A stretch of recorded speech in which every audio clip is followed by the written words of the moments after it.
నమస్కారం. మీరు చూస్తున్నారు భారత్ 180 న్యూస్.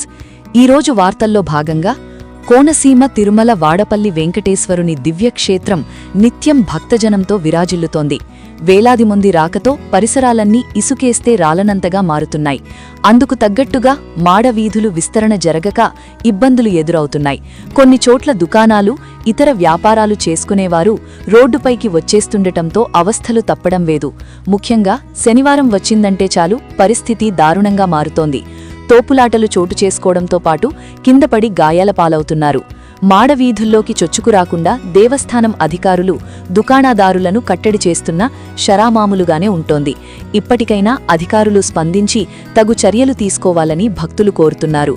భక్తుల రద్దీకి తగ్గట్టుగా మాడవీధులు విస్తరించాల్సి ఉంది. దీనిపై ఎమ్మెల్యే బండారు సత్యానందరావు పలు సందర్భాల్లో అధికారుల వద్ద ప్రస్తావించారు. కొత్త వంతెన నుంచి వజ్రకూడలి పార్కింగ్ ప్రదేశం వరకు 4 లైన్ల రహదారిగా విస్తరించేందుకు ప్రభుత్వం చర్యలు చేపట్టింది. దీనికి సంబంధించిన ప్రణాళిక కూడా అధికారులు సిద్ధం చేశారు. కార్యరూపం దాల్చలేదు. ఈ క్షేత్రంలో స్వామి దర్శనం ఒక ఎత్తైతే ప్రదక్షిణలు చేయడం మరొక ఎత్తుగా మారింది. టోల్గేట్ వద్ద నుంచి కనకదుర్గమ్మ గుడి వరకు ఉన్న రాభాశాఖ రోడ్డు ఇరువైపులా వాహనాలను ఎక్కడ పడితే అక్కడే పార్కింగ్ చేస్తున్నారు. దీంతో రాకపోకల విషయంలో అవాంతరాలు ఎదురవుతున్నాయి. గంటల తరబడి ట్రాఫిక్ స్తంభిస్తోంది.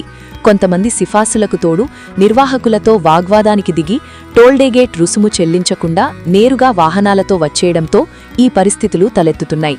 భద్రతా సిబ్బంది వారిస్తున్నా ఫలితం కనిపించడం లేదు.